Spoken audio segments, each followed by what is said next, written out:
Hello बच्चों, चलिए प्रश्न पढ़ते हैं। प्रश्न दिया है, यदि आरबीसी को 0.8% NaCl यानी कि सोडियम क्लोराइड में रख दिया जाए तो वह विकल्प ए है सिकुड़ जाएगी, विकल्प बी है फट जाएगी, विकल्प सी है वैसी ही रहेगी तथा विकल्प डी है उपरोक्त में से कोई नहीं।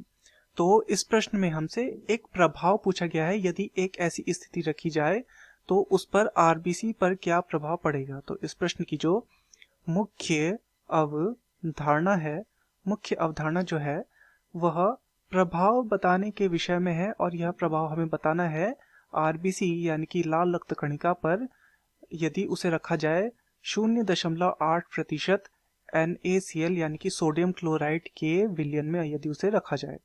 तो चलिए देखते हैं कि इस स्थिति में क्या प्रभाव पड़ेगा।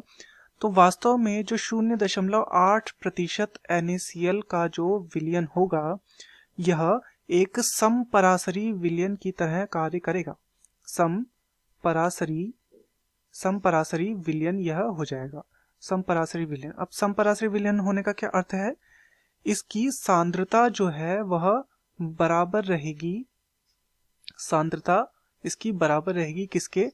जो आरबीसी यानी कि लाल रक्त कणिका के भीतर की जो सांद्रता है उसकी यह बराबर रहेगी। ऐसे में कणिका पर जो आरबीसी होगी उस पर कोई प्रभाव नहीं पड़ेगा। कणिका जो होगी, कणिका पर कोई प्रभाव नहीं पड़ेगा, कोई प्रभाव नहीं पड़ेगा, क्योंकि यह क्या है? यह समपरासरी विलयन है। अर्थात यहाँ पर जो सांद्रण होगा वो एक जगह से दूसरी जगह पर स्थानांतरित नहीं होगा, तो कणिका पर यहाँ पर क्या होगा? कोई भी प्रभाव नहीं पड़ेगा।